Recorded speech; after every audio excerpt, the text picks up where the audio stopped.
Welcome to the Leading Vision podcast. It's an amazing time again, and of course, it's one of those days where there's so much that's happening, and then we've come to give you a feel of the day-to-day happenings, not the trending though, but then the day-to-day. And of course, today I have a full house. I'm excited today because I have a very huge guest, so I don't want to waste much of our time. And to amazing viewers out there, please keep it coming. We see your comments, we see the subscription, we see your likes. Please keep it coming. We love you, and we like that you're supporting what we're doing. Thank you. And today I have an amazing brother and a friend. He is now a lover of the Leading Vision podcast. I'm talking about no other person. Of course, I've mentioned him many times, and there's this controversial on Instagram right now where I said he's this every woman's dream, and I have said he's single. Though I will need to apologize to his girlfriend, but that will not be today because I'm talking about a very huge topic today, so I wouldn't want to cut across, but I'm going to mention that he's still an actor, he's a model, and he's an artist. I'm talking about Martins EA. Welcome on the studio. Thank you very much, sir. Now, of course, today, I have a mentor that it's a good thing that it's a young man. So when I see him in the forefront, these were the ones that have the wings when the NSAS thing was happening. He's an activist, he's a politician. I don't want to now talk the trade because I've seen him over time, a farmer. I need to mention that. He's a teacher, he's a whole lot for a young man. Recently, I will leave him to mention the last award he was given. This is a huge part of how you want to see politics play out now. They were the ones that were carrying the big fields of the just concluded general election, just concluded presidential election.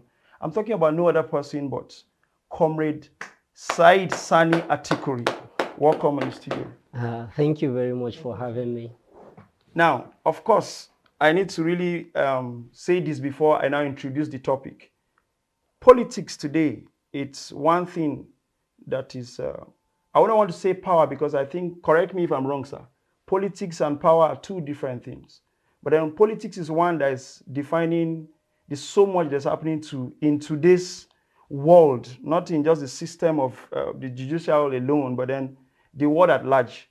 And it has bring us to discuss this very sensitive topic today, where it's that the youth in Nigerian politics, unveiling the judicial dynamics.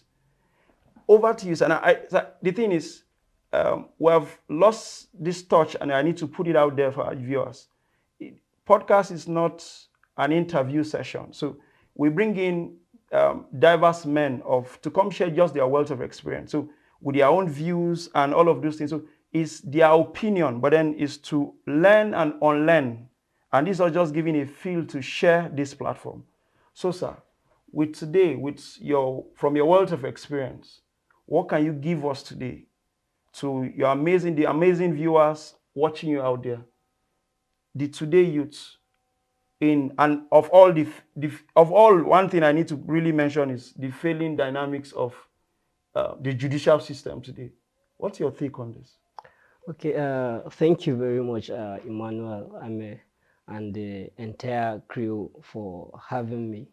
I think this is a great opportunity to express my opinion on the intermediate happenings within the political system. This podcast, the Leading Vision podcast, I think it is the first of its kind, not only in Kaduna State, but in the whole of Northwest and even Northeast, because I am highly engaged in the media activities, and this is the first time I'm coming to reach, with this significant rare breed of a podcast. There are other podcasts happening, but this a rare breed. So I really applaud you, and I pray that it's going to be, global in the nearest future. So when we say the youth, the Nigerian youth, and the judicial dynamics, you even start by defining who are the youth.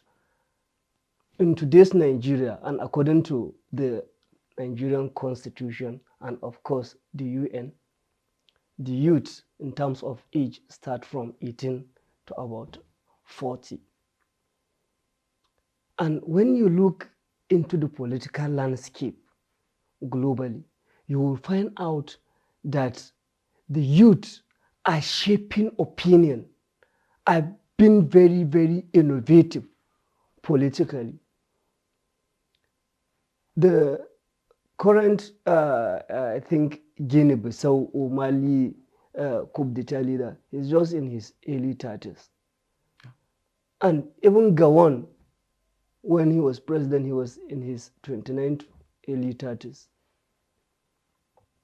The president of France, when you look at his age bracket, the president of North Korea, and so many other leaders, you will find that they are in their youthful age.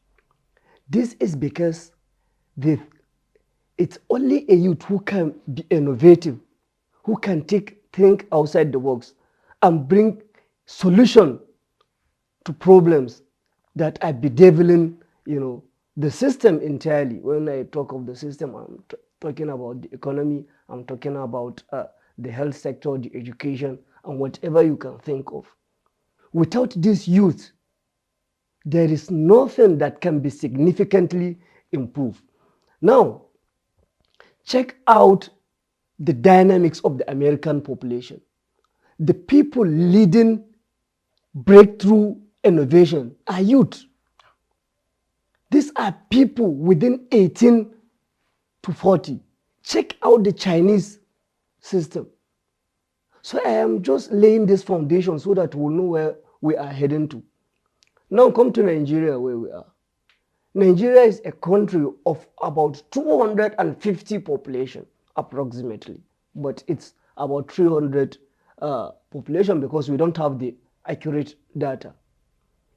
And according to statistics, about 65% of that population are youth.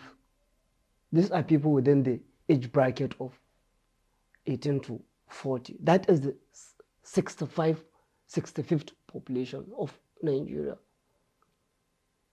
But when you come analyzing the engagement, active engagement of youth in our political system, you find out that we are far lagging behind. Yeah.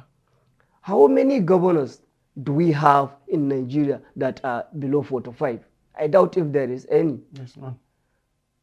How many ministers do we have? How many commissioners? How many senators? The total number is less than 5%.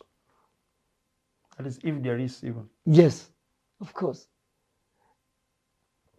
So you can look at the dynamics. How from this population, how on earth will you think of any innovative solution to the country's bedeviling palaver or problems? So every young Nigerian start thinking of his future at this point in time, where we are heading to, because the future looks very, very dark. Countries are boasting of their population. This is because they have plans on how to cater for the population. But here in Nigeria, we are planless. There is no plan.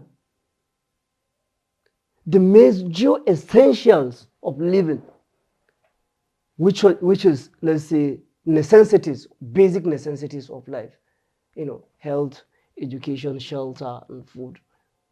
How many of our youth can afford 3 square meals? How many of our youth can attend the universities? How many of our youth can have access to better healthcare facilities? Yes, this is something that we need to all look at. Our population are dying because the system entirely favors the outdated system within the population. Now, comrade, I need to hold that thought.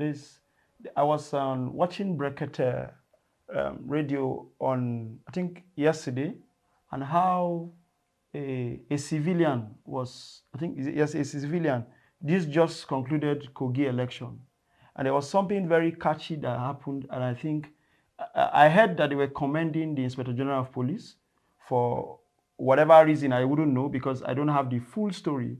But what I do know is how they went to I think, is it the DG now for one of the, is it? The police, IG of the police? No, the DG of the campaign for one of the gubernatorial aspirant, how they went into his house and killed his brother, his cousin or something, and then, thank God he was not in his house, but the attempt was to murder everybody in that house.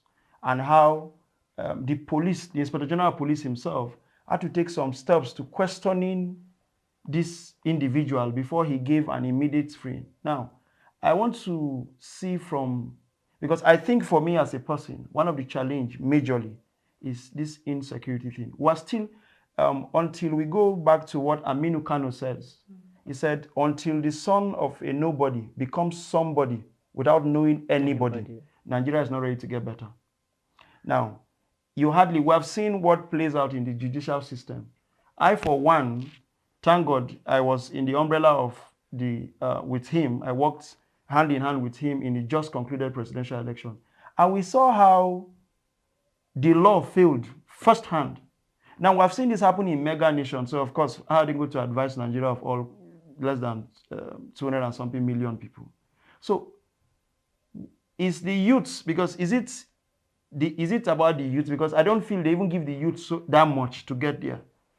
In fact, I omitted that information because there were a lot of fighting on you when you became the Zone 1 coordinator. Where we went to pick, I think they were the ones that just escorted the presidential candidate of Labour Party from Kaduna on their way, and they had an accident. And I think that's how you assumed that office as the Zone 1 chairman that time. Now, and I remember a lot of clamoring and a lot of bad blood and everything. And one of the challenges, because I was privileged to be with the then local government chairman, I said, this boy is a small boy, what does he know? Now, how do you feel? Because I'm sure these things comes to you like, you're a small boy, how will you get to this office? You're a small boy, how do you get to this office? You were just given an award for what now, of something Africa? I didn't have that information, that's why I didn't want to mix. Now, I'm sure people will say, you're a small boy, he's a youth, what does he know? But then these ones that claim they know, that have been in power for donkeys of years, how much are they doing with their so much knowledge? So what are we not doing as young people? For instance, we came out. What did it solve? Nothing. Not at all. This whole Obi, whatever, a lot of youths like I've never seen in my life. I've been over there for over 3 decades, and I've seen where the politics. What is the first time I see politics firsthand? Nothing. So how do the youth really salvage this situation? How do you see it? Thank you very much. You see, I have been into active politics since 2011. I started voting Past 12 years ago. Since 2007, and actively engaged into politics in 2011 till date. And this is about 13 years or 12 years. So even if you are into civil service, the moment you reach 10 years, you will be given pension and other benefits immediately you retired. That's at 10 years of your service in the civil service. The problem of the Nigerian political system is that it doesn't give room for talent to grow. They don't know how to manage talent. Rather, they see talent as a force, not to reckon with, but to destabilize their unending corrupt practices. In developing countries, a youth at the age of 26 can become professor. Yes. But what about in Nigeria? The reverse is the case. True. The educational system will not permit you, will not give you that opportunity, to grow at that cadre. You can never become a professor even at 35 years in Nigeria, maybe in other countries abroad. But I have never seen one, at this our contemporary time. So also the political landscape. You see, the youth, instead of being used as a catalyst, for developing the political system, rather they are used as tout and folks to disrupt the system. This is exactly what is happening in Kogi. Instead of equipping the youth with education, with resources to develop their capacity, to boost the economy, to drive the nation forward, rather they are given guns, they are given machetes to steal ballot, to disenfranchise people from voting. So also in Imo State, the NLC leader was just mobilizing people to vote for credible candidate. And what happened? The governor, incumbent governor, mobilizes stock to beat the hell out of him. This is all over the news. Yes. And that was what led to what? A protest, I think, or a strike by the NLC, national strike. I'm not thinking this all in the newspaper. At my age, I have ascended many levels, both within the activism ladder and the political landscape. Yeah, I was alongside Ishowore and Aisha Yusuf when we ignite the NSAS protest at the National Defense Headquarters. I was there with them. We ignite that together with them. And when people start saying that, the NSAS protest didn't yield the requisite, result, I don't agree with them, because it has opened the eyes and brains of Nigerian youth that when we come together, we are unbreakable. Yes. We are a force to reckon with. It was the first time that Nigeria, in the history of Nigeria, that we have a president discarding certain, unit of the armed forces. That was the first time. A lot of people expressed their opinion freely. Until this moment, the government are afraid of coming together of the youth. It manifested to the obedient movement. That was the force that manifested. The first time in the history of Nigeria where a political party that was owned and managed by the youth sprang up. And they are having now one governor, 9 senators, and 20-something House of Representatives, and numerous House of Assemblies, yes, and other appointments. So you can't say it didn't result anything. It does. And even maybe in the nearest future, be it in the face of Labour Party or anything else, something definitely will come out. And this is what we are preaching for. The youth will, every day the political culture of Nigerian youth is developing. Before 2023, how many Nigerian youth knows anything about politics? 2007, how many of youth are engaged in the political system? But from 2011, our youth, are gradually, engaging and even challenging the status quo. Behold, the day before yesterday, a 30-year-old youth emerges as the Speaker of the Plateau State House of Assembly. Today, Bosun Tijani is a minister, of the Federal Republic. There is one lady from Katsina, she is also, I think, a minister of this digital economy, something barrister, something, the lady who was crying, during the screening process. So we are gradually evolving. But the issue is we have to stop complaining and start acting. That's where I wanted to even come in. It is really exciting to have you here, sir. When he said we are having a senior politician, I was expecting a great, because what we know as Nigerian politics, unlike you were calling other countries, Obama retired at the age of 55, if I'm not mistaken. Our own president, if you are not, there's no 7 in front of your number. Age has really been the youth disadvantage in Nigeria. I just want to know what you would do differently if you were to assume a certain position to aid the youth. What would you do differently? You see, I am a kind of person who is hungry for development. And even in the field of my studies, I studied development economics. Okay. And in politics, see, power is never given on the platter of gold. Rather, it is taken. Take it by force. So you have to take it. Yes. You don't expect these old people to give us power. True. But we mobilize ourselves and take it.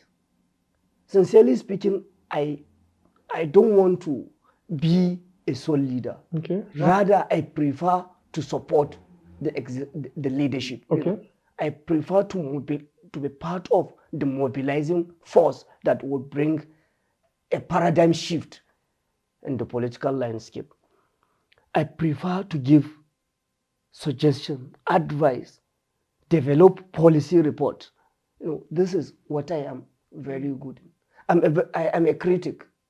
I supported in 2011. I supported Buhari wholeheartedly. But in after 2015, when he emerges the president, the second year, I declined to support him because I noticed that we are going nowhere from all indications since then.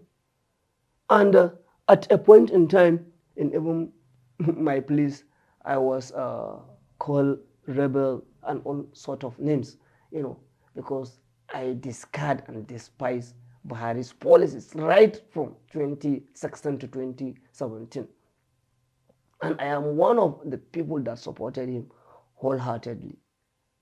I prefer to criticize because I believe that it is only through criticism that our leaders will be brought to book.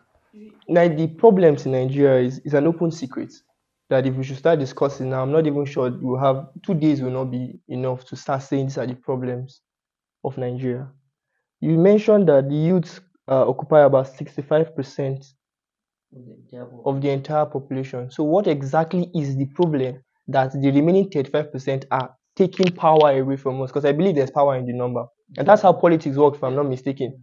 The more you have in your political party. So what are they doing exactly that they are literally taking the power away from so-called 65%?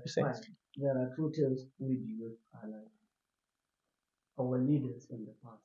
People like Nnamdi Azikwe, people like Sadona Tafawa Balewa. These people were mentored. They have the right and requisite skills as well as resources at their disposal to work out their way. What we are currently lacking is these two things. Okay. One is mentorship. Secondly is the resources. Because even in the US, you spend money to get to where you are. Very true. Very true. Billions of dollars were mobilized for Obama's election, through crowdfunding. Wow. And Donald Trump, he's a billionaire himself. Yeah. Though there's a limit to what you can spend. Yes, still they have their ways. So in Nigeria, the current political system, the youth are left with how to access education, how to access health, how to access, even the 2 square meals, not 3 square meals. So all their thought and thinking lies behind that cycle. We call it vicious cycle of thinking. In economics, they call it vicious cycle of poverty. Because once you wake up, the first thing is how to eat. maybe how to study, next how uh, uh, how to maybe develop or how to have something in reserve, in case something might come up, and the next thing you go to bed. You are not even allowed to think. Ask your grandfather if, sorry to say, my grandfather goes to school, but this is what he told me. He was given allowances. He was given, the school is free, health care facilities were provided for these people. They have school buses. And when they graduate, they were even given cars. They call the car ladder. That was the time. This guy sang a song. He said, you will graduate and school go give you car. Once upon a time, I forgot the name of the guy. So these are the benefits people have. And till this moment in developed countries, these essentials were provided. Remember the Obamacare. It is healthcare, comprehensive healthcare for people. And till this moment, school is free in US and Canada for all their citizens till you reach certain level. So now, if in Nigeria we can have that thing, tell me how our youth, will not overcome. But you are left with thinking of what to eat. Other things and the rest. How many people today that are having cars that cannot drive the car? Very true. How many people that are having bike, machine, now are resolved to trekking? Very true. Because every day the gap between the rich and the poor keeps. Brother. I was privileged to contest in a particular pageantry. Currently now I am the Mr. Nigeria International Northern King, which means the entire 19 northern states are under I'm supposed to start my tour by January. I want to pick from the richness of your knowledge now. When I start my tour and I visit states like Kano, Katsina, what do I say to the youth? To give them a kind of hope that this age bracket thing is not going to be there forever, because we don't know how long we'll keep on fighting. Is it when we also have gray hairs that we can now, affect this change? You see, there is power in numbers. Moreover, age is just a number, as they say, but it comes with wisdom and knowledge. So now this is it. Our youth should not think that until they reach a certain age, Before they start coming out. before they can be productive. Thank God you are an artist, young. This young guy, Justin Bieber. Even Wizkid, how old is he? Yes. Our youth need to think outside the box. Always. Once you start thinking that until I reach certain level or age before I start something, then you remain in that box. But you think outside the box. You mobilize people. There are so many ways you can inspire people. This guy of is it Uganda? A very young guy who contested for the president and came second. He inspired people through his music. He's a musician, I think. Viewers, pay attention. This message is directly for you. Yeah. It's for you. Please, thank you. So, there are so many ways you can inspire the youth. Till this moment, I'm seeing Showore as a leader and a mentor. I've been with him together for quite a while, despite the fact that we share so many differences in the same place. But he mentored me, he taught me a lot of things. And he remains the most steadfast activist that can never be easily bought in the Nigerian system as we speak together, as we speak at this point in time. So you design, your audience, what they need to consume, and you convince them. Look at this gentleman, Kwankwaso, in the political landscape of Nigeria. He knows his onions. That is why till this moment his people in Kano State have a cult-like followership for him. This man knows how to communicate to his people, and he communicates in the right way to his people. So there are so many people that can die for that man just because he speaks to them the way they want. So you speak to your audience the way it will captivate them. Know your audience very well. This is very good. Try to be inclusive in your dealings. You integrate gender, religion, tradition. Thank God, the terrain you are in the northern terrain, so you know how to communicate with the people, be like them. So this will great have your content, that will directly impact them in one way or the other. I think these are Thank some you of the very things much. that Now, will support you in I your know adventure. one